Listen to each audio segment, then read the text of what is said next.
Mi esposa pidió silencio en mi fiesta de cumpleaños. Se puso de pie delante de mis amigos de 30 años, levantó la copa y dijo: «Antes de brindar, quiero ser honesta. Celebrar a este hombre es celebrar el fracaso. Siempre lo fue». Nadie respondió. Nadie se movió. Yo tenía 52 velas delante de mí, encendidas, esperando, y el único sonido en esa sala era el de mi propia respiración contenida. Las soplé en silencio. Nadie cantó. Antes de continuar, suscríbete al canal, activa la campanita, porque todos los días tenemos nuevas historias. Deja tu like y cuéntanos en los comentarios desde qué ciudad nos estás viendo. Mi nombre es Eugenio Palomar Vidal. Tengo 52 años. Soy auditor fiscal en una empresa constructora regional con sede en Valladolid. Un trabajo que construí durante 3 décadas con la misma constancia con que se levanta un muro. Ladrillo a ladrillo, sin adornos, sin atajos. Llevaba 24 años casado con Amparo Gutiérrez Salinas. 24 años, 3 meses y 11 días para ser exacto, porque eso es lo que hago. Cuento, mido, verifico. Siempre lo hice. Es la única forma de trabajo que conozco y durante mucho tiempo fue también la única forma de amor que supe darle a mi familia. Esa noche era un sábado de octubre. El tipo de sábado de otoño en Valladolid que huele a madera húmeda y a calefacción encendida por primera vez en la temporada, cuando la luz del exterior ya se retira antes de las 7 y la gente busca el interior de las casas como busca el abrigo. Amparo había organizado la fiesta. Insistió en hacerlo ella, con una energía que en ese momento interpreté como un gesto de acercamiento después de un año en que nos habíamos hablado más bien lo justo. Lo tomé como una señal. Una de tantas interpretaciones equivocadas que hice en los últimos tiempos. Llamó a mis amigos, eligió el menú, compró las flores, colocó las sillas, decoró la sala con esa precisión suya que siempre me resultó difícil de entender del todo, esa necesidad de que cada objeto estuviera exactamente donde ella lo había decidido, ni un centímetro a la derecha, ni uno a la izquierda. Ahora entiendo que esa precisión no era solo un rasgo de su carácter, era una forma de control. Salvador Aguirre Montoya y su mujer Rosa llegaron los primeros, como llevan haciendo desde hace más de 20 años.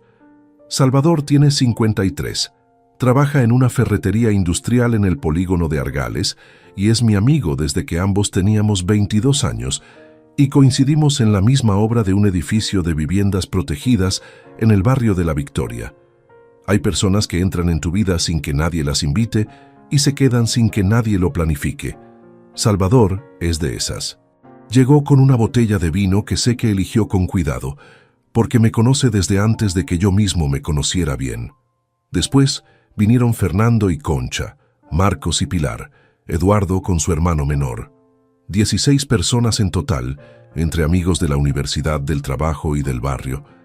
Gente con la que he compartido los años en que todavía no sabíamos nada de nada y lo apostábamos todo igual.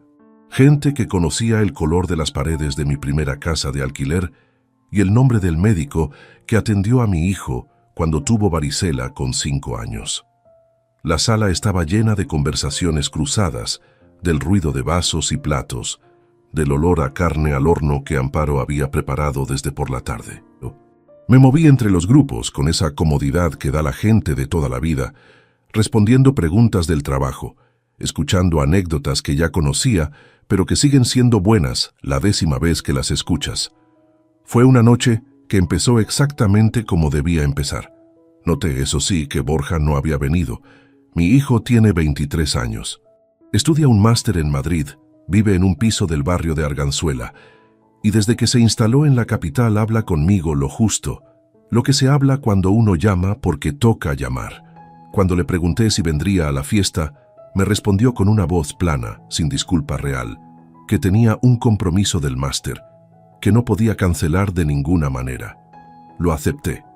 No le di más vueltas en ese momento.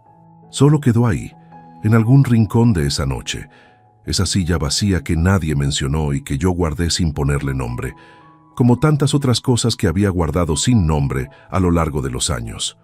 La velada avanzó bien durante horas. Comimos, reímos, hablamos de los hijos que ya estaban fuera de casa, de las pensiones que algunos empezaban a calcular, de los achaques que aparecen sin avisar pasados los 50. Conversaciones de los que ya han vivido lo suficiente para saber que no hace falta fingir que todo va de maravilla. Me sentí cómodo. Esa es la palabra exacta. Cómodo. No eufórico, no especialmente emocionado. Solo en mi sitio, con mi gente, en mi casa. Fue pasada la medianoche cuando Amparo pidió silencio. Se puso de pie junto a la mesa donde estaba la tarta. Tenía la copa en la mano derecha y una expresión que ahora reconozco con claridad, pero que esa noche no supe leer. La expresión de quien ya tomó la decisión hace tiempo y solo ejecuta lo que llevaba semanas ensayando en silencio. Todos callaron.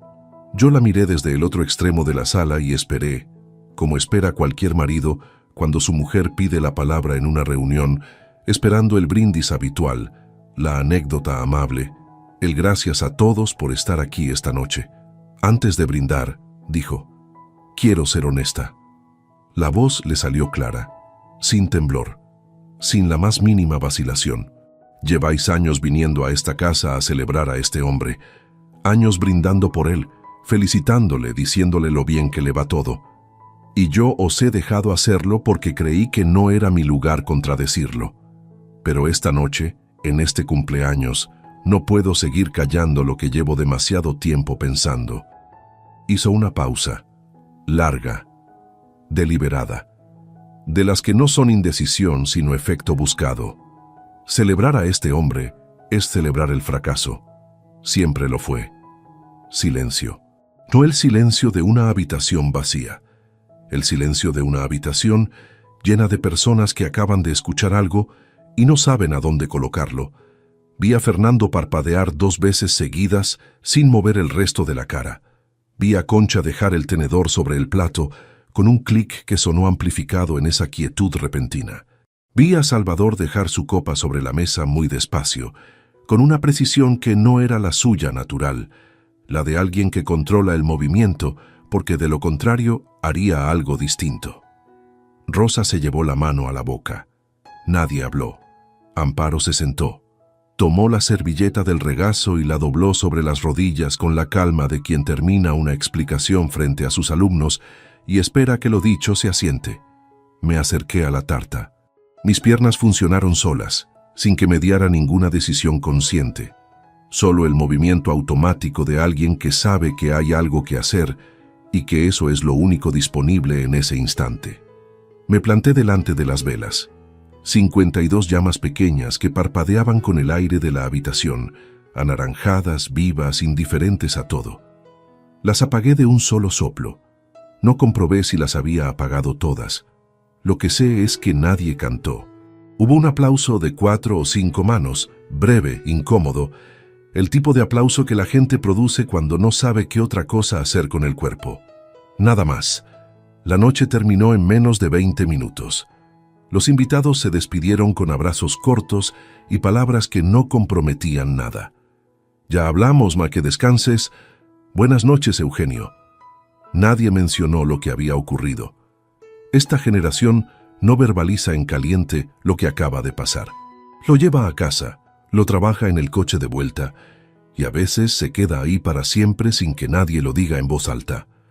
Amparo empezó a recoger vasos sin mirarme. Yo me quedé junto a la puerta despidiendo a la gente y recibiendo esas palmadas en el hombro que son más pregunta que gesto. Y mientras lo hacía noté algo que tardé un rato en identificar. No era rabia, no era humillación, aunque lo que acababa de ocurrir debería haberla producido. Era algo más parecido a la sensación que tengo cuando llevo semanas revisando una auditoría y encuentro, en una sola línea de una sola columna, el número que no encaja. No el dolor de verlo. El reconocimiento frío, limpio, inevitable, de que el error existe y de que siempre estuvo ahí. Cuando el último invitado cruzó la puerta, Salvador seguía dentro. Estaba de pie junto a la ventana de la sala, con las manos metidas en los bolsillos, mirando la calle oscura y silenciosa. Rosa se había marchado antes, Le había dicho que él se quedaría un momento más. Cuando me giré y lo vi ahí, supe, sin que nadie me lo dijera, que lo que viniera a continuación no iba a ser una conversación sencilla. Me miró durante unos segundos. Tardó en hablar. Salvador no apresura las palabras y esa noche las eligió con más cuidado que de costumbre. «Eugenio», dijo al fin, «necesito contarte algo. Algo que ella no sabe que yo sé». No respondí. Me limité a esperarlo. «Pero esta noche no», añadió. «Esta noche no estás en condiciones de escucharlo como merece. Mañana, cuando hayas descansado un poco, quedamos donde tú digas». Asentí. Se fue. La puerta hizo un clic seco al cerrarse. La sala quedó en silencio.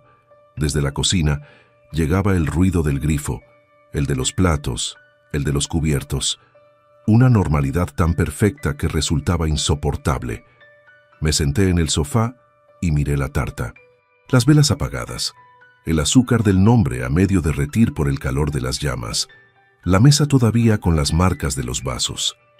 Pensé en Borja y en ese compromiso del máster que lo había retenido en Madrid esa noche. Pensé en la cara de Salvador cuando dejó la copa. Pensé en la voz de Amparo, en esa pausa antes del golpe final, en esa calma que ahora, en el silencio de la sala vacía, empezaba a aparecerme algo completamente distinto al carácter sereno que siempre le atribuí. Miré el número escrito en azúcar sobre la tarta. 52. Me dije a mí mismo en silencio, lo que me repito siempre cuando encuentro una columna que no cierra, que los números no mienten, que solo hace falta saber dónde buscar los que faltan. El domingo por la mañana amaneció con niebla.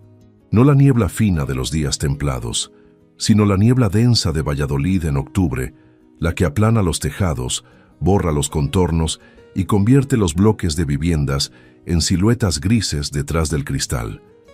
Me desperté en el sofá con el cuello rígido y la boca pastosa, y tardé unos segundos en recordar por qué no había llegado a la cama. Después lo recordé todo. La sala seguía con las sillas descolocadas, las marcas de los vasos todavía sobre la mesa baja.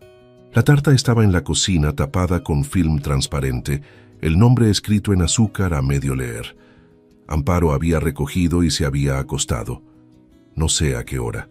No la escuché subir las escaleras. Me quedé en el borde del sofá un momento, con la espalda dolorida y esa pregunta de Salvador colgada en el aire como la propia niebla, esperando disiparse.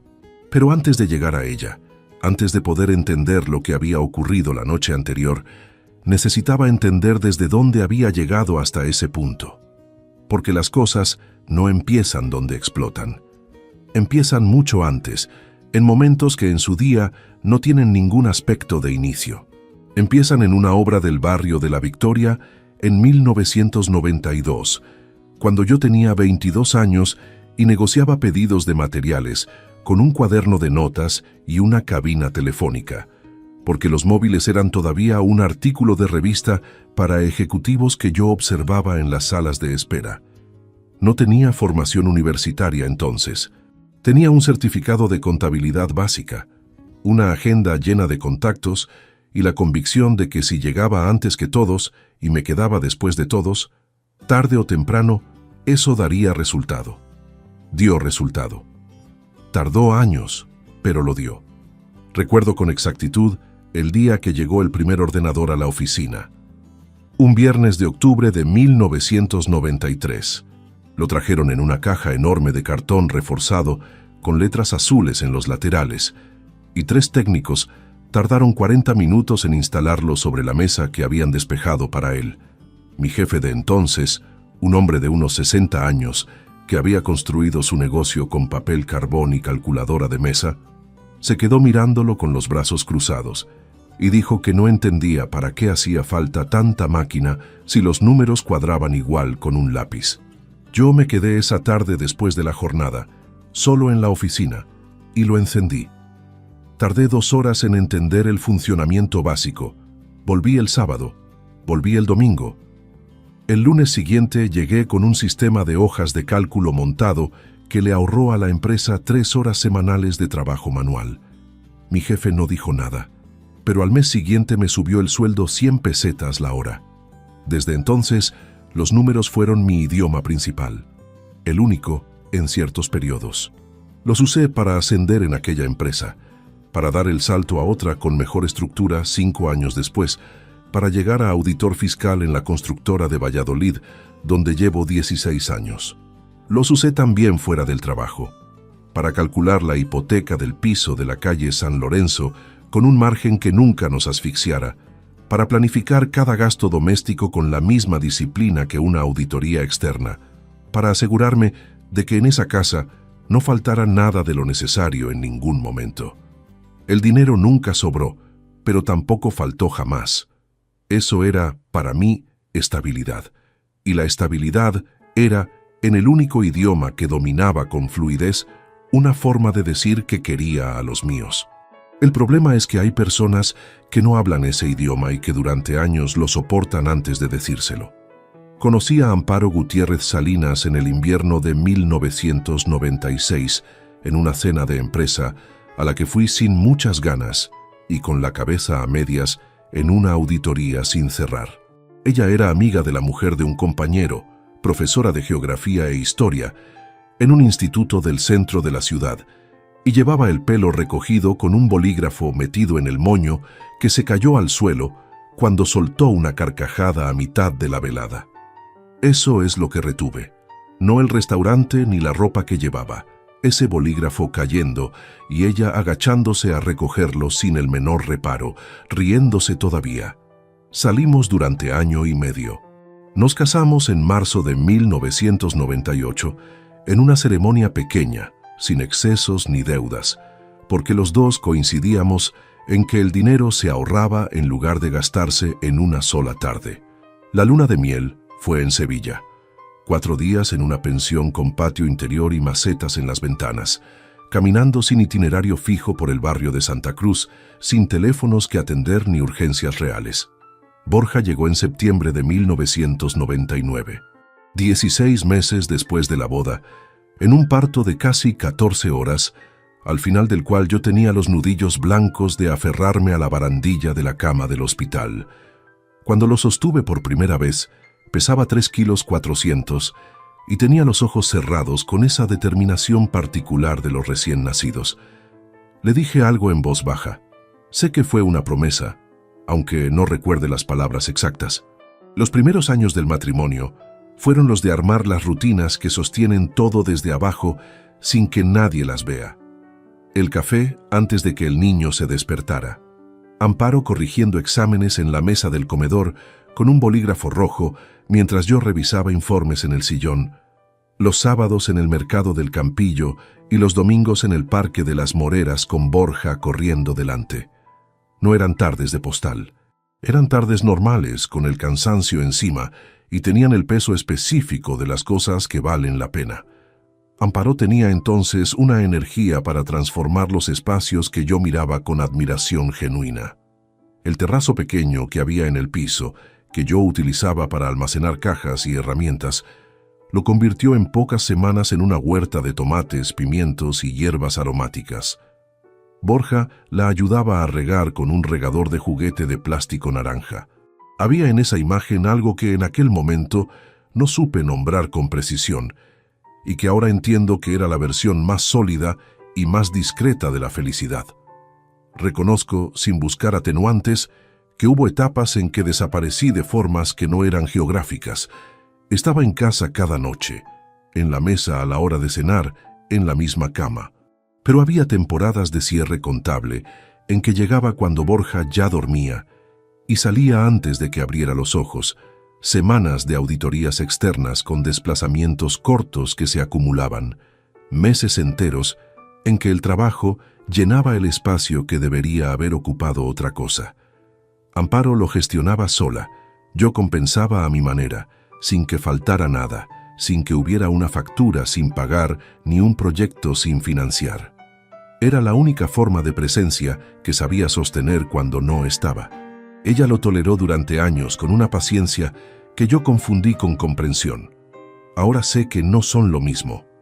Las primeras señales llegaron sin forma de reproche, porque el reproche directo no era el estilo de Amparo. Eran observaciones en voz neutral, comparaciones sin destinatario explícito. Una tarde volvió de casa de una compañera del instituto y dijo, mientras removía algo en la olla de espaldas a mí, que esa compañera y su marido acababan de pasar 3 semanas en Portugal después de una jubilación anticipada. Hay gente que sabe vivir, Eugenio, y gente que solo sabe trabajar. Lo dijo sin girar la cabeza. Yo respondí que los viajes largos salían caros. Ella no añadió nada. En otra ocasión me llamó conservador, con una sonrisa que entonces leí como la familiaridad con que se nombran los defectos del otro cuando todavía no duelen. Ahora esa palabra tiene un peso completamente distinto. Ya no suena a descripción, suena a veredicto que llevaba tiempo fraguándose. Esas eran las fisuras que yo no vi, o que no quise ver, o que no supe identificar como lo que eran. En cualquier caso, el resultado es el mismo. La mañana después de la fiesta, puse el café en la cocina. Amparo bajó 20 minutos después, ya vestida y con las llaves en la mano, y dijo que iba a casa de su hermana, que volvía por la tarde. No preguntó cómo había dormido. Cerró la puerta y la casa quedó en silencio. Me acerqué a la ventana con la taza en la mano y miré hacia el terrazo. La huerta no estaba.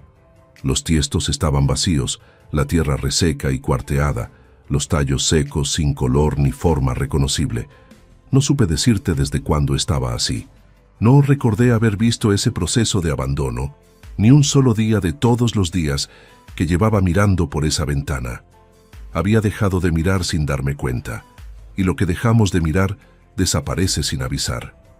Me pregunté en silencio cuántas otras cosas estaban así y yo no lo había notado todavía. Cogí el teléfono y le escribí a Salvador.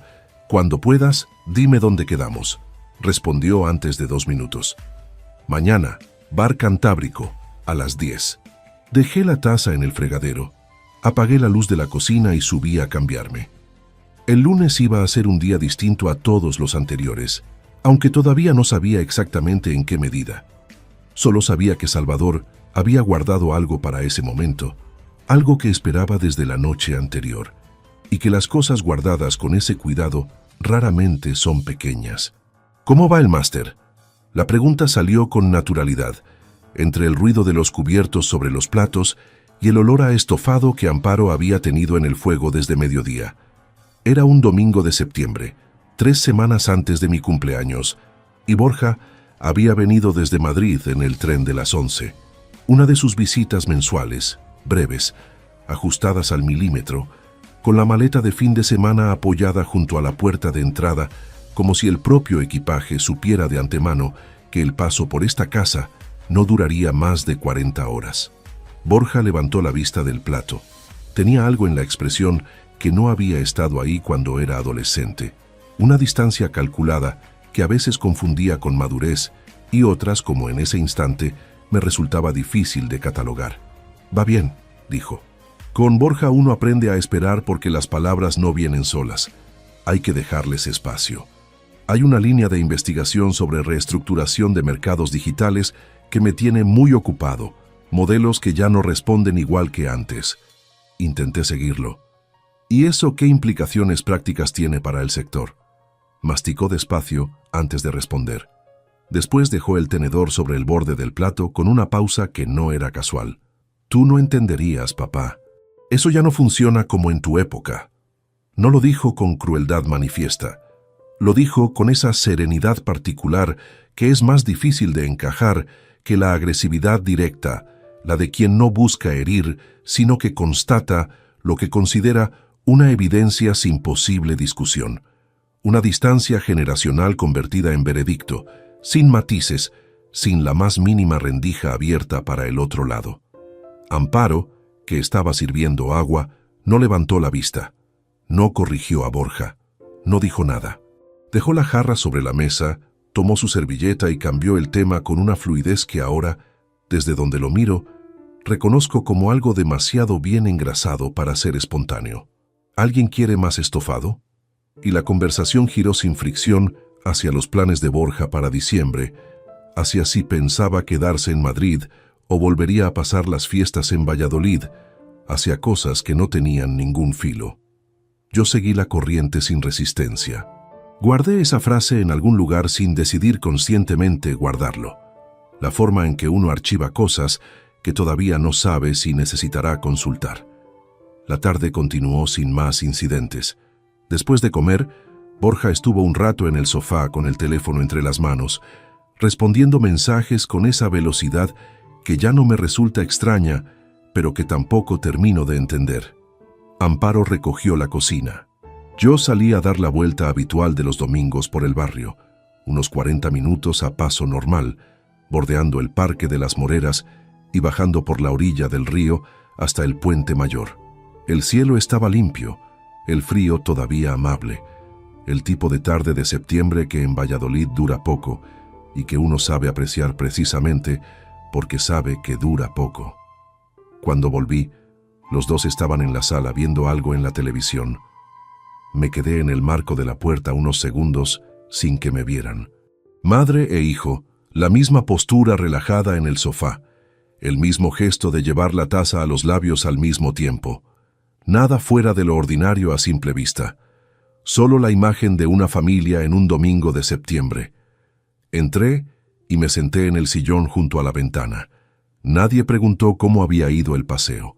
Borja se marchó al día siguiente en el tren de las 8:30. El abrazo de despedida fue el de siempre. Rápido, 2 palmadas en la espalda. Ya hablamos. La puerta se cerró y la casa recuperó su volumen habitual. Esa semana transcurrió sin novedad aparente. Trabajo, cenas en casa, los silencios largos que ya formaban parte del mobiliario de esa convivencia.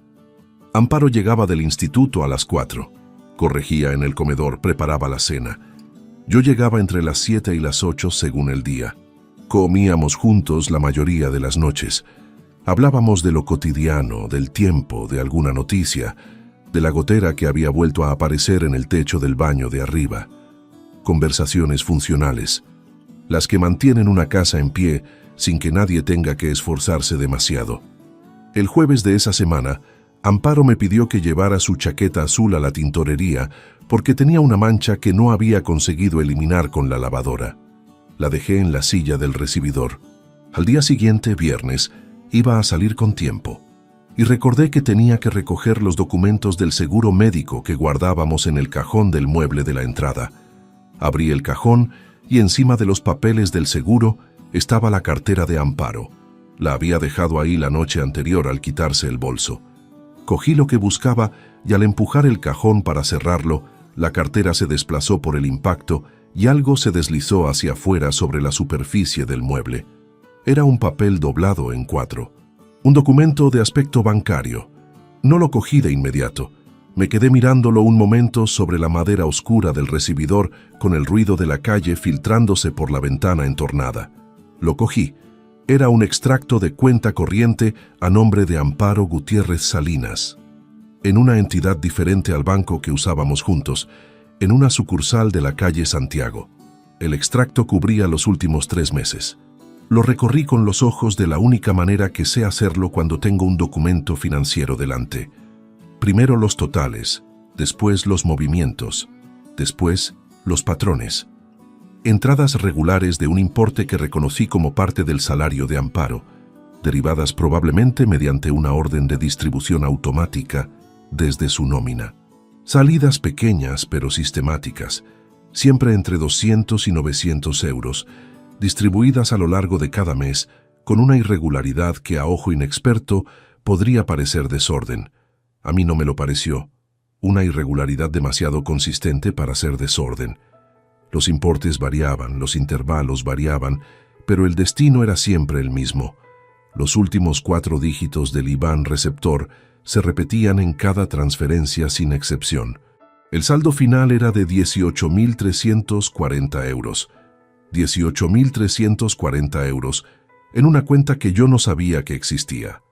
Doblé el extracto exactamente como estaba, en 4 partes, y lo devolví a la cartera con el mismo cuidado con que se devuelve algo a un sitio donde nunca tuvo que ser tocado. Cerré el cajón, cogí los documentos del seguro y salí al trabajo.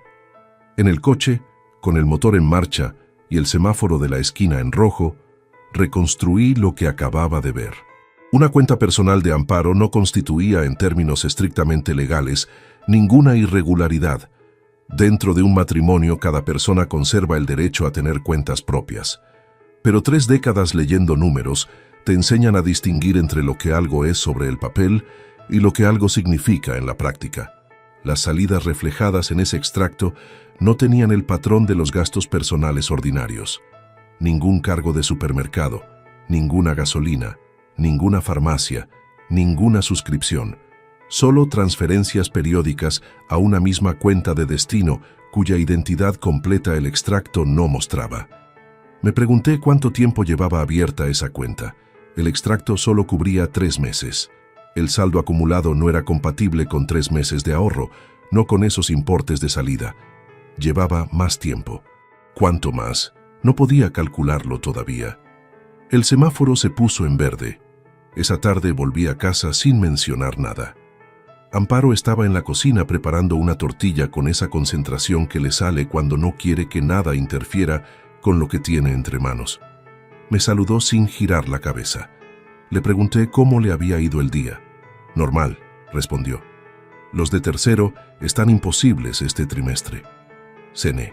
Hablamos de la gotera, de una reunión de vecinos que habría la semana siguiente, de si el frío llegaría pronto ese año. Conversación sin temperatura. La guardé como las demás. Pasaron 3 días. El lunes de la semana siguiente, Amparo llegó del instituto casi a las 6, casi 1 hora más tarde de lo habitual. Dijo que había tenido reunión de departamento.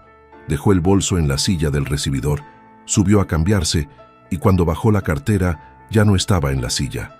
La llevaba en la mano. Había notado algo. No supe determinar si había notado específicamente el extracto o simplemente el hecho de haberla dejado donde no debía.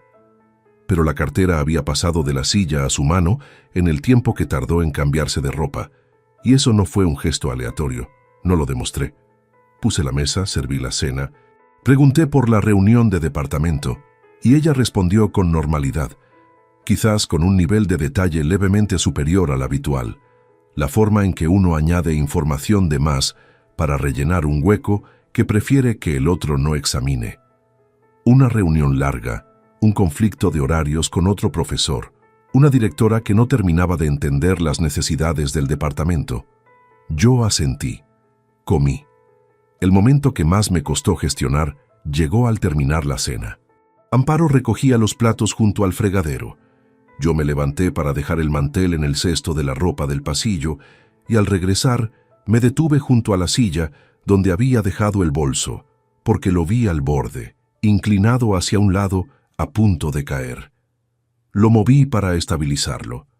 Un gesto de 2 segundos, completamente instintivo. Ella giró la cabeza en ese preciso instante desde el fregadero. Nuestros ojos se encontraron.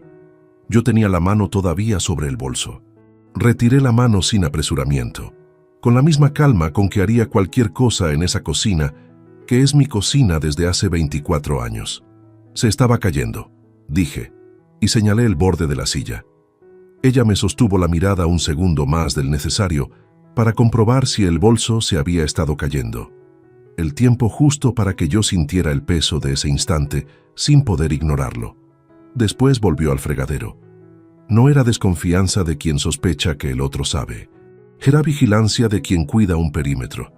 Y yo registré esa diferencia, la guardé junto a todas las demás y me fui al salón a encender la televisión sin ver nada de lo que emitían.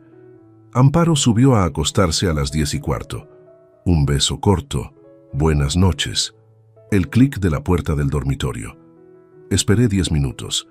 Después cogí el teléfono y busqué en el registro de entidades bancarias de Castilla y León la sucursal de la calle Santiago que figuraba en el encabezado del extracto. La encontré. Anoté el código de entidad y el prefijo del IBAN en un recibo de gasolina que guardé en el compartimento interior de mi cartera, entre otros recibos, en el lugar que nadie registra porque nadie lo considera relevante. Lo que ese prefijo de IBAN significaba exactamente y a nombre de quién estaba registrada la cuenta de destino, era todavía una incógnita que yo no podía resolver solo con lo que tenía. Pero el lunes siguiente, Sentado frente a Salvador en el bar Cantábrico con un café entre las manos, esa incógnita dejó de serlo. Y lo que vino a ocupar su lugar fue algo considerablemente peor que cualquier respuesta que yo hubiera estado dispuesto a anticipar. El bar Cantábrico olía a café recién hecho y a madera vieja, ese olor de los establecimientos de toda la vida que ningún local nuevo ha conseguido reproducir. Salvador ya estaba dentro cuando llegué. En la mesa del fondo, junto a la ventana que da a la calle Cadenas de San Gregorio, con 2 cafés pedidos y las manos apoyadas sobre la superficie de mármol. Me vio entrar y no sonrió. No era una mañana para ese tipo de gestos. Me senté frente a él. Ninguno de los dos habló durante los primeros segundos. Tomé la taza. El café estaba a la temperatura exacta en que se puede beber sin quemarse. «¿Cómo estás?», preguntó Salvador. «Aquí estoy», respondí. Asintió. Sabía que esa era la única respuesta que yo podía darle con honestidad en ese momento, y no empujó en la dirección contraria. Salvador lleva 30 años siendo mi amigo, y una de las razones por las que sigue siéndolo es que distingue sin esfuerzo cuándo hay que preguntar y cuándo hay que ir directamente a lo que importa. Dejó la taza sobre el platillo con cuidado. «Fue el jueves de hace 3 semanas», dijo. «El 22 de septiembre. Lo sé porque ese día había quedado con mi cuñado Javier para cenar en Las Delicias, en el restaurante ese que abrieron junto a la gasolinera de Puente Duero. Llegué antes que él, así que aparqué en la calle y entré a dar una vuelta mientras esperaba. Hay una ferretería pequeña por esa zona con la que llevamos un tiempo intentando cerrar un acuerdo de distribución y quería ver si seguían con el cartel de traspaso en el escaparate». Hizo una pausa breve. Sacó el teléfono de la chaqueta y lo colocó sobre la mesa boca abajo, sin abrirlo. Los vi salir de un portal a unos 100 metros de donde yo estaba. Iban juntos. Él le tenía la mano en la cintura. No era el gesto de 2 personas que se despiden de una reunión de trabajo, Eugenio. Era otro tipo de gesto completamente distinto. Se detuvieron en la acera. Hablaron un momento. Ella se rió de algo que él dijo. Después se separaron sin prisa y cada uno siguió en una dirección diferente. Escuché sin mover nada. «¿La viste bien? ¿Estás seguro de que era ella?» Era Amparo. No dudó ni una fracción de segundo. La conozco desde hace más de 20 años. Llevaba el mismo abrigo verde botella que le vi puesto el invierno pasado cuando coincidimos en el supermercado. No había margen para confusión. ¿Y él? ¿Lo reconociste?» Salvador negó con la cabeza. A él nunca lo había visto.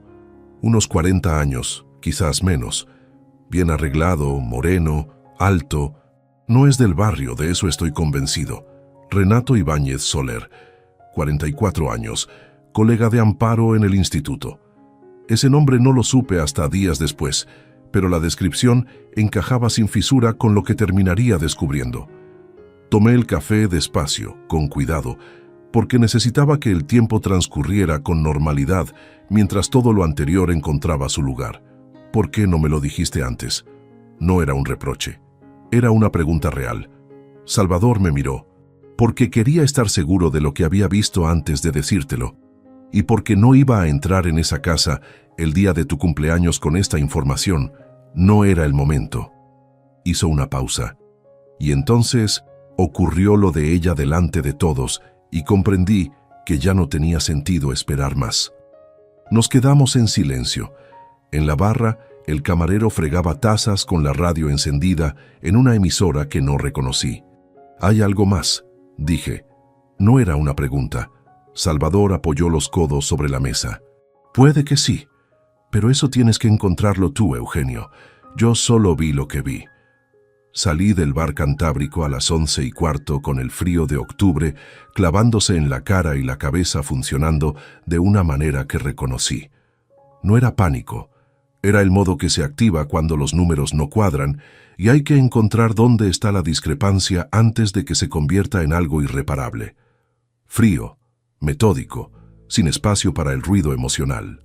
Lo había entrenado durante 30 años, sin saber que algún día lo necesitaría para algo que no guardaba ninguna relación con una auditoría de empresa. Esa tarde, Amparo llegó del instituto a la hora habitual. Mientras preparaba la cena, le pregunté con el tono de quien retoma una conversación vieja si seguía saliendo de vez en cuando con compañeras del departamento. Dijo que de vez en cuando, que últimamente menos por el ritmo del trimestre. Le pregunté si el claustro era grande. Respondió que, como siempre, unas 30 personas entre todos los departamentos. No mencioné ningún nombre. Ella tampoco. Esa noche esperé a que se durmiera. A la 1:15 su respiración desde el dormitorio era regular y profunda. Bajé a la cocina. Encendí únicamente la luz del extractor para no llenar el espacio de claridad innecesaria y saqué de la cartera el recibo de gasolina donde había anotado el prefijo del IBAN. También saqué del archivador del estudio los extractos de la cuenta conjunta de los últimos 24 meses. Me senté a la mesa de mármol y empecé a trabajar. Los extractos de la cuenta conjunta primero. Los recorrí línea a línea, buscando transferencias salientes a cuentas externas, distintas a los proveedores y servicios habituales.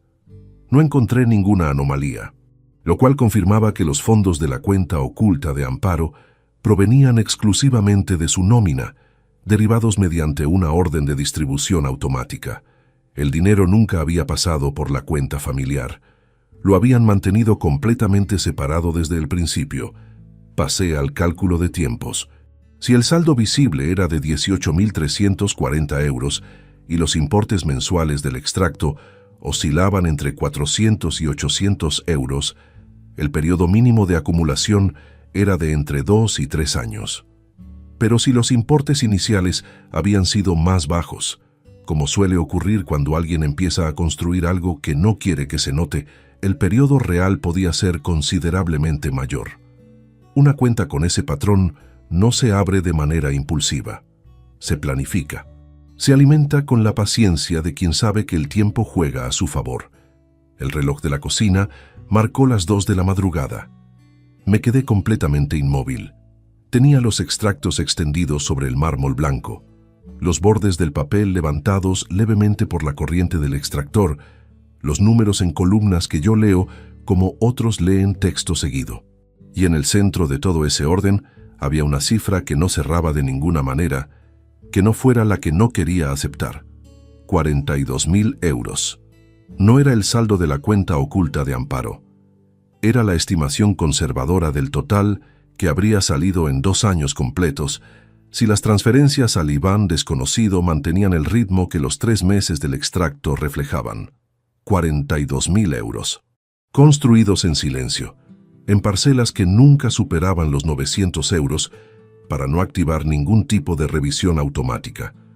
42.000 euros que habían existido fuera del perímetro de esta casa sin que yo lo supiera en ningún momento. Los dedos dejaron de moverse sobre el papel. No fue un derrumbe, fue un instante de pausa absoluta, la clase que ocurre cuando el sistema que procesa información encuentra algo para lo que no existe categoría previa. Los dedos encima del papel quietos, la respiración más lenta, el zumbido del extractor que siempre está y nunca se percibe, de repente audible y presente en ese silencio sostenido. El reloj marcó la media. Me levanté, llené un vaso de agua y lo bebí de pie frente a la ventana del terrazo. La oscuridad afuera era completa, los tiestos vacíos apenas visibles como sombras más densas dentro de la noche. Guardé cada documento exactamente donde estaba. Apagué el extractor.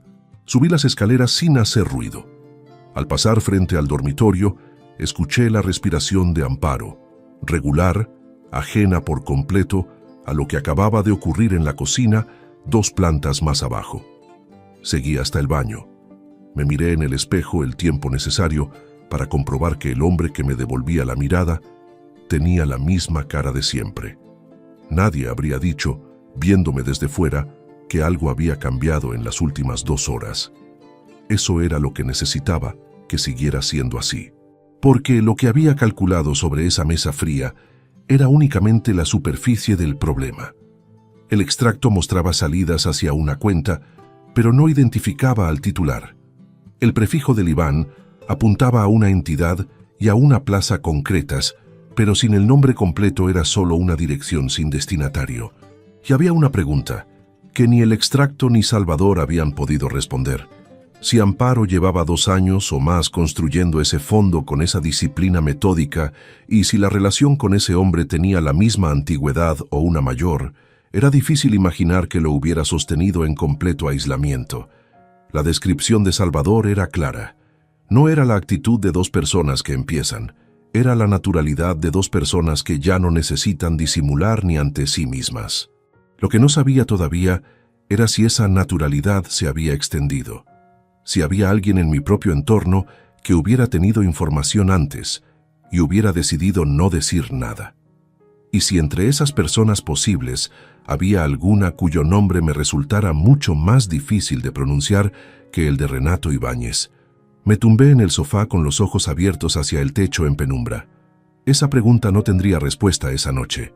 Pero cuando empezara a buscarla en serio, con los mismos instrumentos con que revisaba cada auditoría, hasta encontrar la línea que no encajaba, lo que iba a aparecer era algo que todavía no estaba preparado para nombrar en voz alta. Algo que cambiaría el peso de todo lo anterior de una manera que ningún número sobre ninguna mesa podría haber anticipado del todo. 3 días después de la noche, con los extractos sobre la mesa de la cocina, entré a la oficina 40 minutos antes que el resto del equipo. Cerré la puerta, encendí el ordenador y abrí la aplicación de gestión bancaria corporativa que usamos para las auditorías externas. No para ningún expediente de empresa, para entender con precisión el tipo de estructura que alguien necesita montar cuando quiere mover fondos de forma sostenida, sin que el titular de una cuenta conjunta lo detecte. 30 años de auditoría no te dan solo conocimiento técnico, te dan un mapa mental de cómo funciona el engaño financiero cuando quien lo ejecuta no es un profesional del fraude, sino alguien con paciencia y acceso. Los errores de los aficionados no están en los importes, están en la regularidad. Un profesional varía los patrones de forma aleatoria.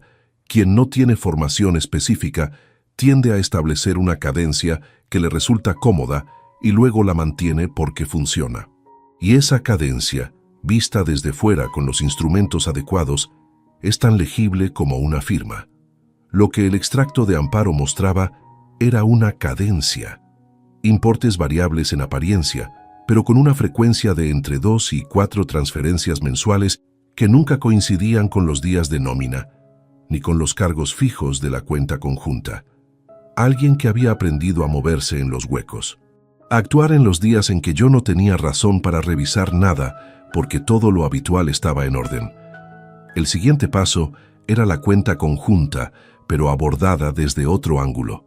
No buscaba transferencias salientes hacia cuentas desconocidas porque ya había comprobado que no las había. Lo que buscaba ahora eran los accesos.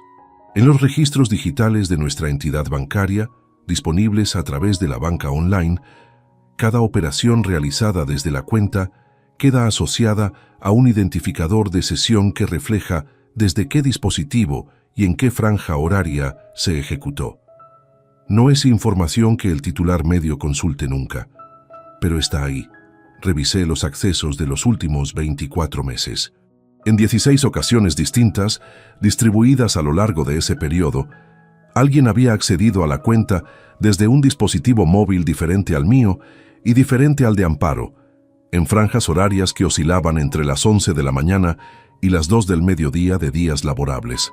En 3 de esas 16 sesiones se habían ejecutado transferencias salientes a cuentas de proveedores habituales, con importes correctos y destinatarios verificables.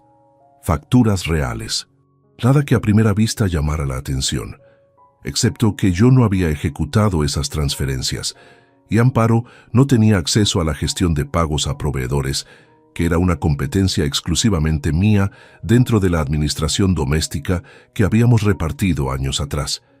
Alguien con las credenciales de acceso había entrado, había ejecutado pagos reales para no dejar rastro anómalo y había salido. 3 veces en 2 años. El dispositivo desde el que se realizaron esas 3 operaciones tenía un identificador que no correspondía a ningún teléfono ni ordenador que yo reconociera como de uso doméstico. Era un terminal diferente, más reciente, con el prefijo de modelo de una gama alta que no habíamos comprado en esta casa. Lo anoté todo en un cuaderno que guardé en el archivador del trabajo bajo el expediente de un cliente cerrado hace 4 años, entre documentos que nadie tendría motivo para abrir. Borja tenía un teléfono de esa gama.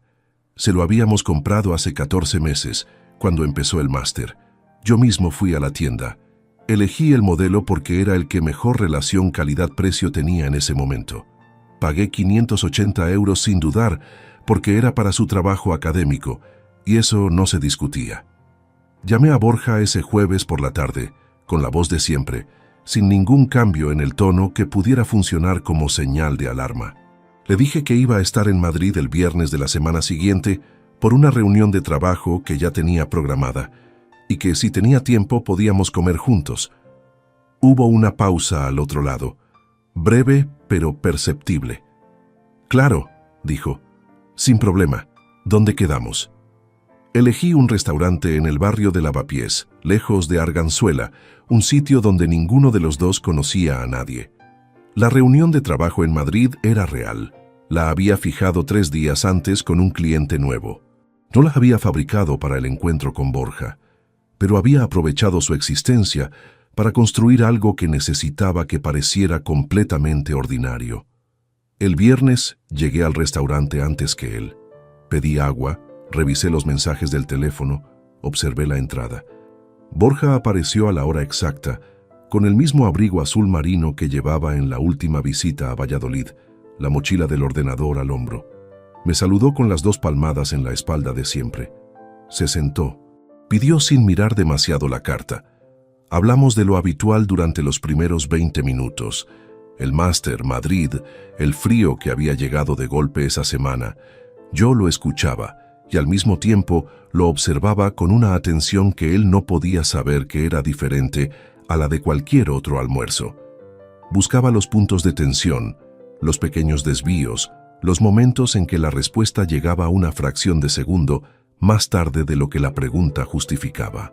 Los encontré cuando empecé a hacer preguntas indirectas sobre finanzas. Le pregunté con naturalidad si la beca del máster cubría bien los gastos o si el presupuesto ajustaba justo.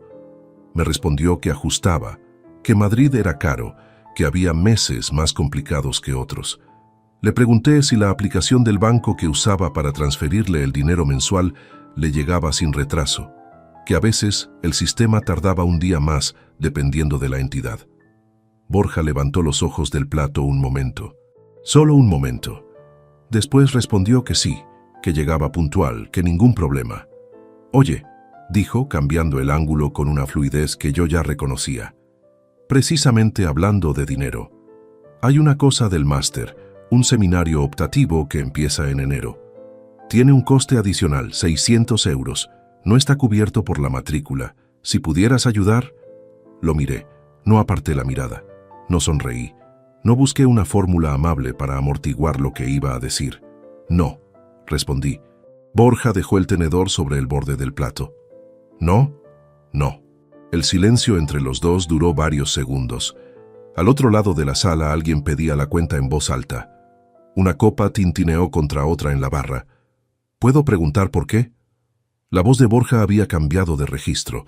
Seguía baja, controlada, pero había algo detrás que no estaba en los almuerzos anteriores. «No hace falta que preguntes el motivo para que la respuesta sea la que es». Me sostuvo la mirada un instante más.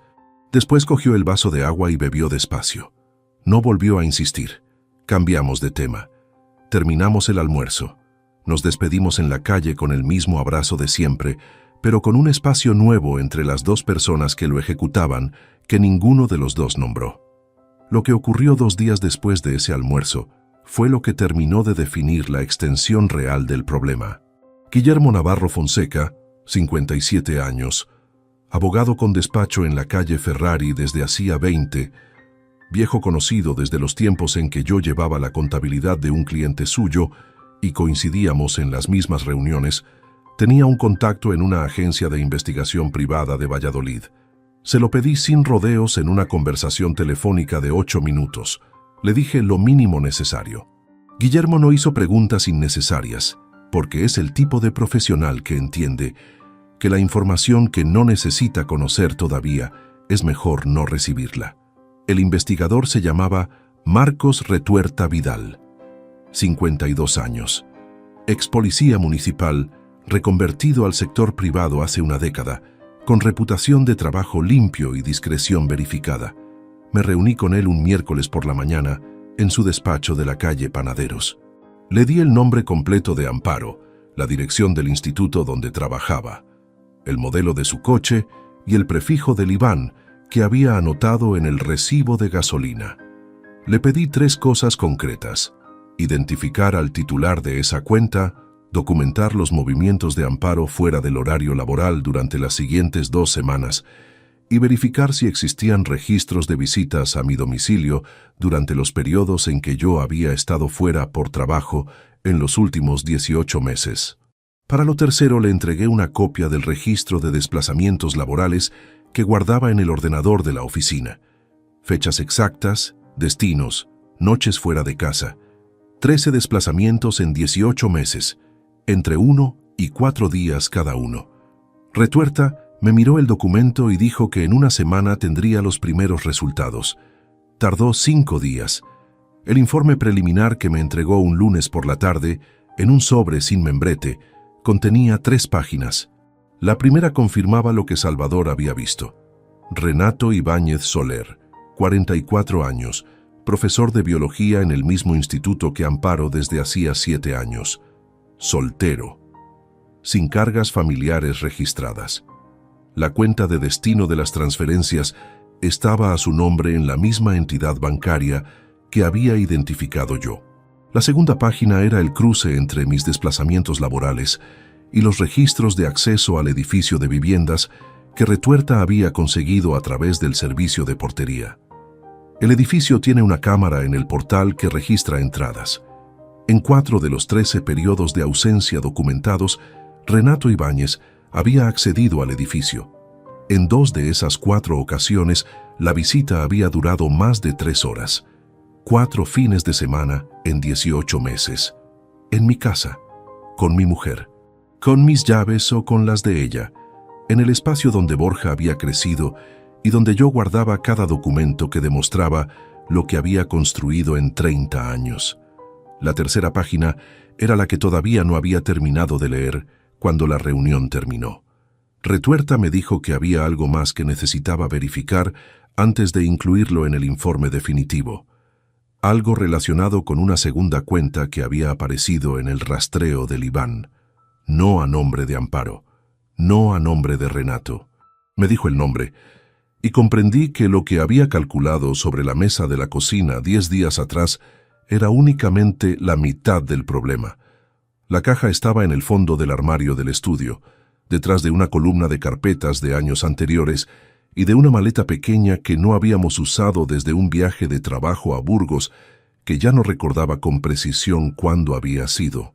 La saqué sin encender la luz del techo, solo con el flexo de la mesa, porque era pasada la 1 de la madrugada y Amparo llevaba 2 horas dormida. Dentro estaban los álbumes. No eran muchos, 3 en total, de esos de tapas rígidas en color burdeos que vendían en las papelerías a finales de los 90. El último registro fotográfico antes de que todo pasara a los teléfonos y las imágenes dejaran de tener peso físico. Los coloqué sobre la mesa del estudio y abrí el primero. Sevilla. Abril de 1998. La pensión con el patio interior de macetas. La calle adoquinada del barrio de Santa Cruz. Amparo con el pelo suelto y el sol de mediodía dándole en la cara, riéndose de algo que yo acababa de decir. No recordaba qué. Recordaba la risa. Recordaba haberla fotografiado sin que se diera cuenta y después enseñarle la foto y que dijera que salía con los ojos entrecerrados y que la borrara. No la borré. Ahí estaba. La miré durante un tiempo que no me di. No era la mujer de esa foto la que me había pedido silencio delante de mis amigos la semana anterior. O sí lo era, pero separada de esa imagen por una distancia que yo no había visto crecer porque estaba mirando en otra dirección. Y eso, más que cualquier número sobre cualquier mesa, era lo que más me costaba sostener en ese momento. El segundo álbum era de Borja pequeño. Los primeros años, el colegio, las navidades en casa de mis suegros en Salamanca. Y en el centro del álbum, una secuencia de 3 fotos de una playa de Almería. Agosto de 2009. Borja tenía 10 años y llevaba un bañador azul demasiado grande y una expresión de concentración absoluta construyendo algo en la arena que ya no se distinguía bien en la foto. Amparo estaba a su lado, agachada también, señalando algo con el dedo. Los dos mirando hacia abajo, los dos en el mismo mundo. Yo había tomado esa foto desde la orilla. No estaba en ella. No porque no hubiera estado en ese viaje. Estuve. Pero en esa secuencia de 3 imágenes en esos 15 o 20 minutos de tarde de playa que quedaron registrados, yo no aparecía en ningún fotograma porque era yo quien tenía la cámara. Siempre era yo quien tenía la cámara. Lo cual significaba, entre otras cosas, que en el álbum de la infancia de mi hijo, el padre aparece en contadas imágenes, y en la mayoría de ellas tiene el aspecto distraído de quien fue al viaje, pero llegó tarde a ese instante concreto. No me flagelaré con eso, porque no sirve de nada y porque Miriam lo habría dicho mejor que yo. El pasado no se edita. Pero sí lo nombro porque es verdad.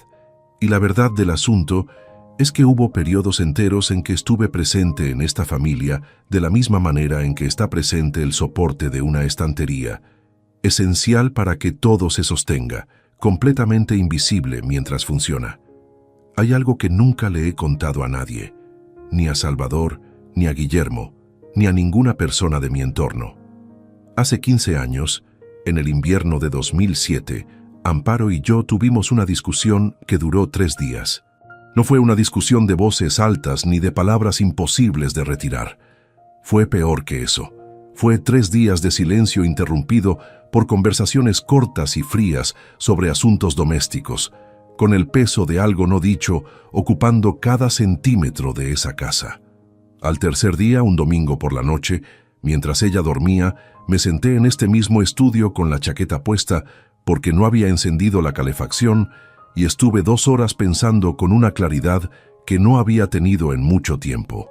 Pensé en irme, no en separarme, no en ningún trámite ni decisión formal, solo en coger la maleta, salir por la puerta y poner distancia entre esa casa y yo para ver si lo que sentía dentro de ella era insoportable o simplemente incómodo. Estuve 2 horas con ese pensamiento y al final no me fui.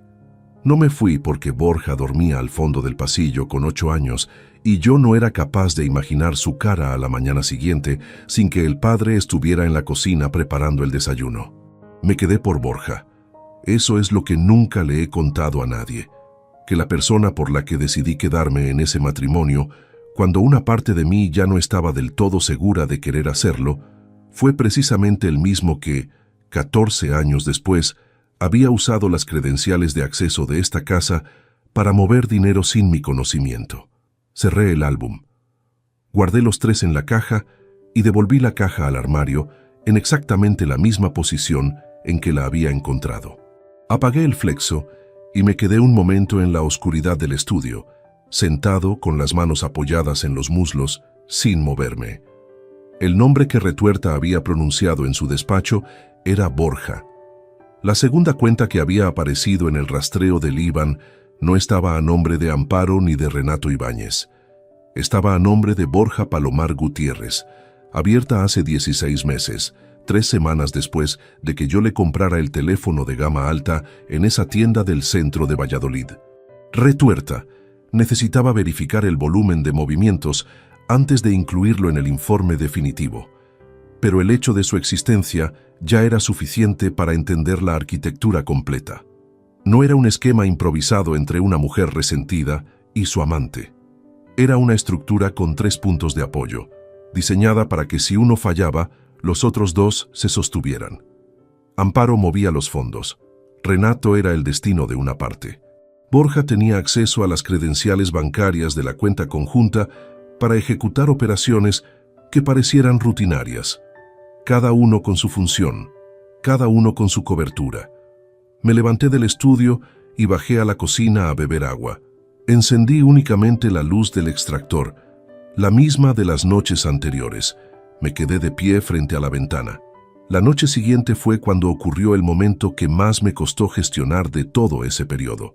Amparo llegó del instituto al día siguiente con una bolsa de la compra que había recogido de camino.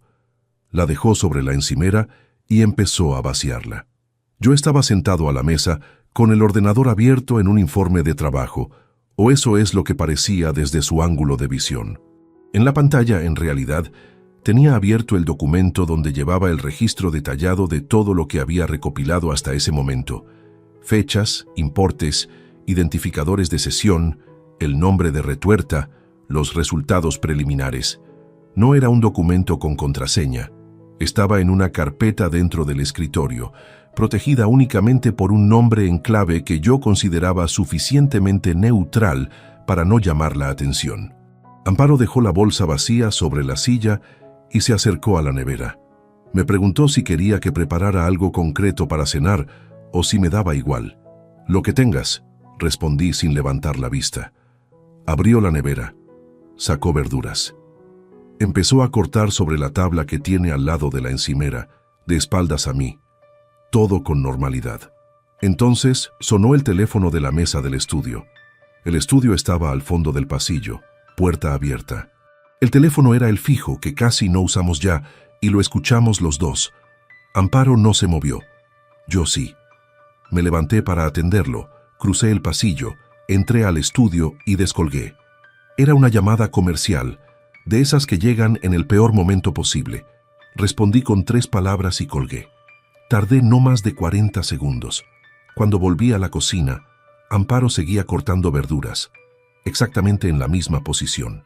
Pero el ordenador que yo había dejado con la pantalla orientada hacia mi silla tenía ahora la pantalla ligeramente girada hacia la izquierda, un ángulo pequeño, de apenas 10 o 15 grados. El tipo de ajuste que alguien hace cuando se acerca a mirar desde un ángulo diferente al de quien lo usa habitualmente. Me senté sin decir nada. Moví el ratón para reactivar la pantalla, que había entrado en suspensión. El documento seguía visible.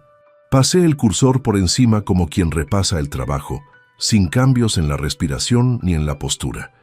Cerré el documento. Abrí el informe de trabajo que debería haber tenido en pantalla desde el principio. ¿Era importante?, preguntó Amparo desde la encimera. Una llamada comercial, nada. Últimamente llaman mucho. Sí. Silencio. El sonido del cuchillo sobre la tabla de cortar, el extractor encendido, la calefacción que arrancó con un golpe seco desde la caldera del pasillo. No sé con certeza si llegó a leer algo. El documento tenía texto denso con nombres y cifras, y 40 segundos no son suficientes para procesar información de esa densidad, salvo que sepas exactamente qué estás buscando. Si sabía qué buscar, había leído suficiente para saber que yo sabía. Si no sabía, puede que solo hubiera visto texto sin contexto y lo hubiera descartado. En cualquier caso, esa noche tomé 2 decisiones. La primera fue mover todos los documentos del ordenador doméstico a un dispositivo externo que guardé en la taquilla de la oficina. A partir de ese momento, en el ordenador de casa no habría nada que no pudiera ser visto sin consecuencias. La segunda fue llamar a Guillermo Navarro a la mañana siguiente para decirle que había llegado el momento de comenzar a preparar los documentos. No todavía la confrontación, pero sí el andamiaje jurídico que la haría irreversible cuando llegara. Guillermo escuchó sin interrumpirme. Al final dijo: «Dame 4 días. Necesito revisar la situación patrimonial completa antes de que hagas ningún movimiento visible». 4 días. Esa misma tarde, Retuerta me envió un mensaje escueto al teléfono de trabajo. «Informe definitivo listo. Hay un dato nuevo sobre la cuenta del hijo. Necesito que lo vea en persona antes de que actúe». Un dato nuevo. No me dijo cuál. Y yo no dormí esa noche esperando averiguarlo. El despacho de Marcos Retuerta olía a café frío y a papel impreso. Llegué a las 9:15 de la mañana, 2 días después de su mensaje, con el tiempo justo antes de una reunión en la oficina que no podía cancelar. Retuerta estaba de pie junto a la ventana cuando entré, carpeta en mano, con esa expresión que ya conocía de nuestra primera reunión, la de alguien que ha encontrado lo que buscaba y sabe que no es una buena noticia para quien lo encargó. Dejó la carpeta sobre la mesa y la abrió sin preámbulos. La cuenta de su hijo tiene 16 meses de antigüedad, como le anticipé. Los movimientos de entrada son de dos tipos. Señaló con el dedo una columna de la primera página.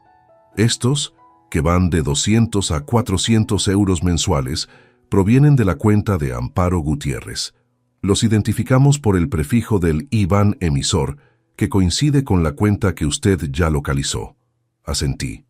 Y estos, pasó a la segunda columna. Son de importe menor, entre 80 y 150 euros cada uno, con frecuencia irregular. 3 o 4 al mes. El IBAN emisor en este caso es el de la cuenta conjunta. El silencio que siguió fue el de alguien que ya intuía lo que venía, pero que necesita escucharlo para que termine de ser real. ¿Desde la cuenta conjunta? Sí, las mismas sesiones que usted identificó por los identificadores de dispositivo. Las 3 transferencias a proveedores reales que mencionó eran la cobertura. En esas mismas sesiones, antes o después de ejecutar esos pagos visibles, se realizaban transferencias adicionales de menor importe a la cuenta del hijo, siempre por debajo del umbral de revisión automática del sistema, siempre en la misma franja horaria de mediodía. Retuerta cerró la carpeta. En 16 meses, el total transferido desde la cuenta conjunta a la cuenta de su hijo asciende a 2.340 euros. No es la cifra más grande del esquema, pero es la que completa el cuadro. 2.340 euros extraídos de la cuenta familiar mientras yo ingresaba su mensualidad puntualmente, pagaba la matrícula del máster, compraba el teléfono con el que después accedía al sistema para ejecutar esas mismas operaciones. Revisé la carpeta página por página. Todo cuadraba, todo estaba documentado con el respaldo bancario necesario para que un perito judicial pudiera ratificarlo sin dificultad. Le di las gracias. Pagué los honorarios acordados y salí a la calle con la carpeta bajo el brazo y el frío de noviembre entrando por el cuello de la chaqueta. Esa misma tarde me reuní con Guillermo en su despacho de la calle Ferrari. Le entregué el informe completo de Retuerta, los extractos de la cuenta conjunta, con los identificadores de sesión marcados, los documentos fotografiados en los archivos domésticos y los registros de desplazamientos laborales cruzados con las visitas de Renato al edificio. Guillermo los revisó durante 40 minutos en silencio. Yo esperé. Cuando terminó, apoyó las gafas sobre el escritorio y me miró. Eugenio, esto es sólido. Tenemos base suficiente para iniciar un procedimiento de separación con reclamación patrimonial. Los 2.300 son apropiación indebida documentada. Los 42.000 del esquema de amparo son más complejos porque técnicamente son fondos de su nómina, pero la vía existe. Necesito 2 semanas para prepararlo todo en condiciones. No tengo 2 semanas, respondí. Guillermo me miró sin cambiar la expresión. 5 días, dije. Necesito que en 5 días esté listo lo suficiente para que cuando ocurra lo que tiene que ocurrir, no haya por dónde moverse. Asintió despacio. 5 días. Salí del despacho con esa claridad que aparece cuando todas las decisiones están tomadas y lo único que queda es ejecutarlas en orden. Esa noche llegué a casa a las 8:20. Amparo estaba en la cocina de espaldas, con el teléfono en la mano izquierda, mientras con la derecha removía algo en el fuego. Se giró al escucharme con una naturalidad que ya leía de otra manera, demasiado compuesta para ser espontánea. Llega tarde hoy. Reunión con un cliente. Se alargó. Dejó el teléfono sobre la encimera, pantalla hacia abajo, con el gesto de quien no quiere que parezca que lo está ocultando, precisamente porque lo está ocultando. Me quité la chaqueta y la colgué en el perchero del pasillo. La carpeta de Retuerta seguía en el bolsillo interior. ¿Tienes mucho trabajo esta semana?, preguntó sin girar la cabeza. El habitual. Pensaba que podríamos cenar el viernes fuera. Hace tiempo que no lo hacemos. Me quedé un momento en el marco de la puerta, procesando esa propuesta. Una cena fuera. El viernes, precisamente el día en que Guillermo habría preparado los primeros documentos. Y el viernes era el día que tenía en mente para la conversación con Borja. Una propuesta que llegaba en ese momento concreto podía ser coincidencia, o podía ser una forma de controlar mi agenda sin que pareciera que lo hacía, especialmente si había leído algo en la pantalla del ordenador la semana anterior. El viernes no puedo, dije. Tengo que ir a Madrid. Hay un asunto con un cliente que prefiero resolver en persona. Puede que me quede a dormir. Ella asintió. Siguió removiendo. No preguntó más. No fui a Madrid. Pero necesitaba que creyera que no estaría en Valladolid ese día. El jueves por la tarde llamé a Borja con el tono de siempre. Le dije que el viernes pasaría por Madrid de camino a una visita y que tenía 2 horas libres si quería vernos. Respondió sin pausa. De acuerdo, dime dónde. Elegí una cafetería en Malasaña, lejos de Arganzuela, en una calle con suficiente tráfico para que el ambiente fuera neutro. Después llamé a Salvador. Le expliqué que necesitaba que estuviera en esa misma cafetería el viernes a las 12:30, en la mesa más alejada de la mía, sin saludarme al entrar ni durante la conversación. Solo que estuviera, solo que pudiera dar fe de lo que ocurriría si alguna vez hiciera falta. Salvador dijo únicamente, allí estaré. El viernes llegué 40 minutos antes. Pedí un café. Vi entrar a Salvador a las 12:20. Se instaló en la mesa del fondo sin mirarme. 5 minutos después entró Borja con el abrigo azul marino de siempre. Se sentó frente a mí. Pidió un cortado. Intercambiamos las frases de inicio con la inercia de 2 personas que saben cómo suena una conversación normal entre ellas, aunque lo que está debajo ya no tenga nada de normal. Dejé pasar 10 minutos. Después coloqué sobre la mesa, sin dramatismo y sin elevar la voz, una sola hoja. Era un resumen de 2 párrafos que Guillermo había preparado específicamente para ese encuentro. Un extracto simplificado de los movimientos identificados en la cuenta de Borja, con las fechas, los importes y el IBAN de origen de cada transferencia. Nada técnico, solo lo suficiente para que fuera legible sin margen para interpretación alternativa. Borja lo miró, lo leyó una vez, lo leyó una segunda vez más despacio, después levantó la vista. No habló de inmediato. La mandíbula tensa, los dedos sobre la mesa completamente quietos, demasiado quietos para quien en condiciones normales siempre tiene algún movimiento.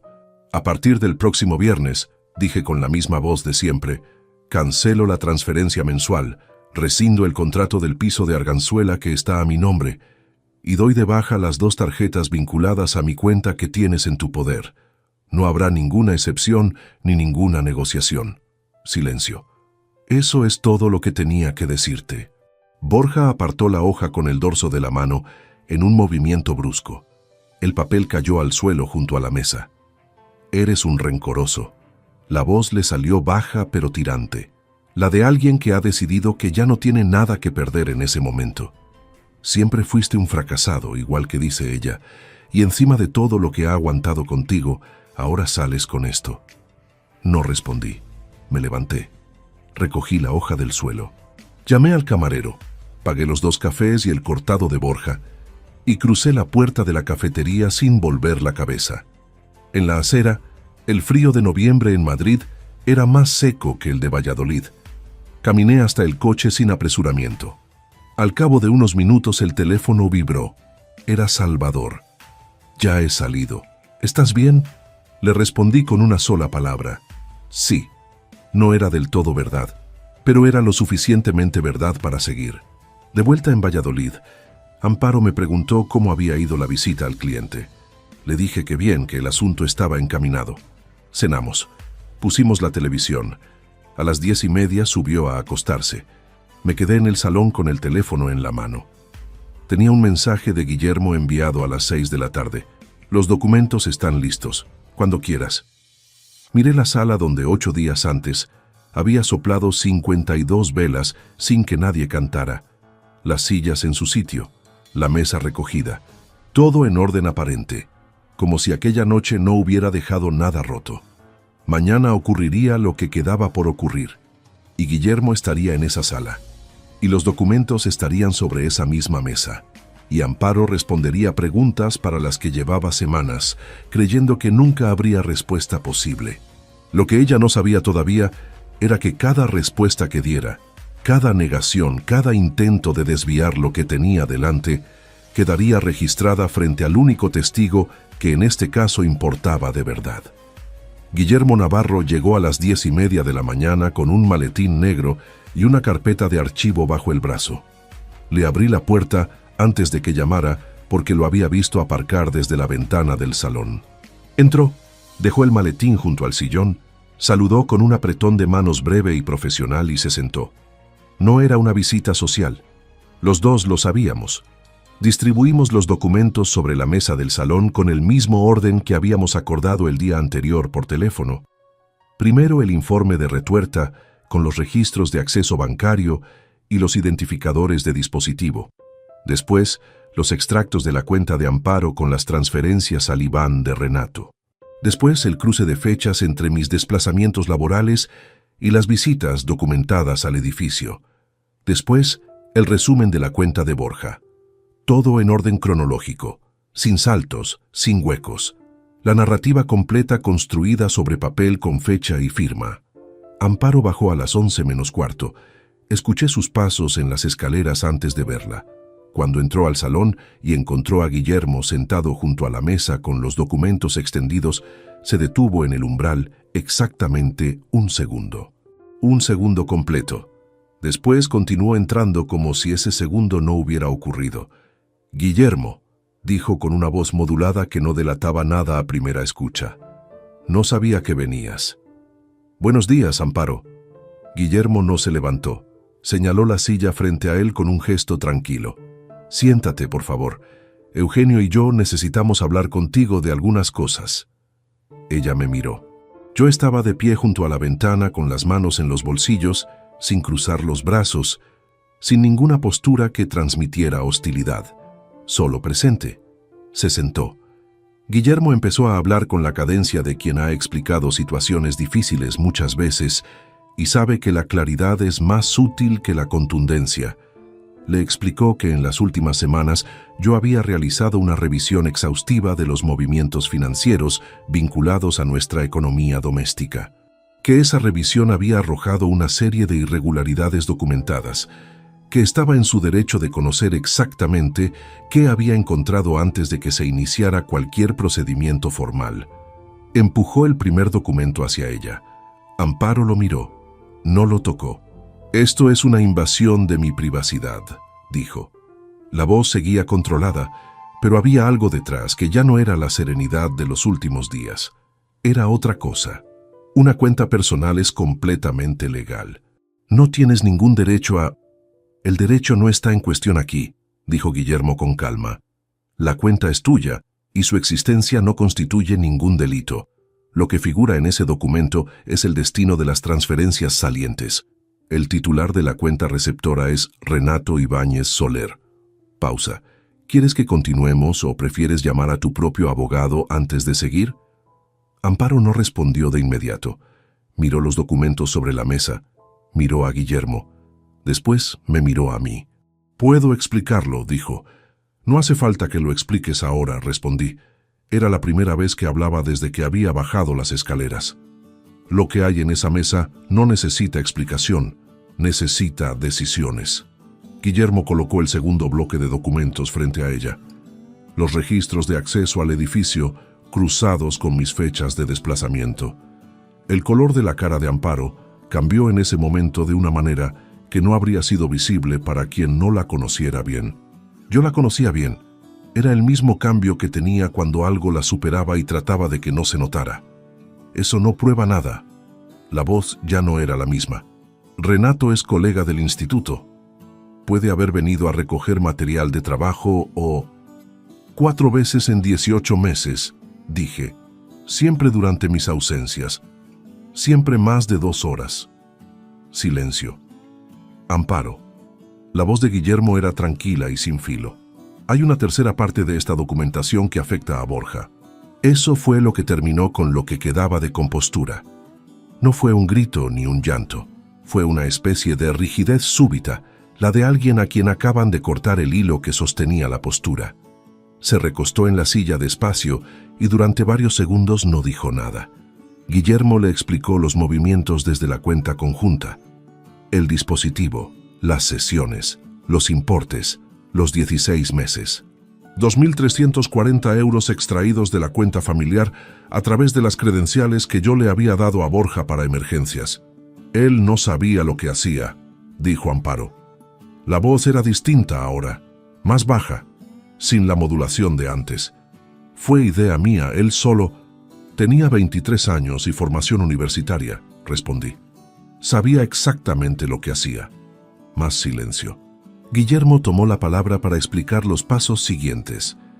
La solicitud de separación que se presentaría esa misma semana, el régimen de separación de bienes que la ley amparaba, dado el carácter personal de los fondos desviados, la reclamación formal de los 42.000 euros calculados como suma total del esquema documentado, la notificación al juzgado de los 2.340 de la cuenta conjunta como apropiación indebida con prueba de cargo. Le informó de los plazos y de sus derechos dentro del procedimiento. Le recomendó que contactara a un abogado esa misma tarde. Amparo escuchó todo sin interrumpir. Cuando Guillermo terminó, se quedó mirando los documentos sobre la mesa durante un tiempo que no me di. Después habló con una voz que ya no intentaba hacer nada. ¿Esto es lo que querías? ¿Esto te hace sentir mejor? No se trata de sentirme mejor, dije. Se trata de que lo que está en esa mesa es lo que ocurrió, y lo que ocurrió tiene consecuencias. Se levantó, recogió su taza del aparador que había dejado ahí antes de bajar y la llevó a la cocina. Escuché el agua del grifo, escuché cómo la dejaba en el fregadero. Después escuché sus pasos subiendo las escaleras y la puerta del dormitorio cerrándose.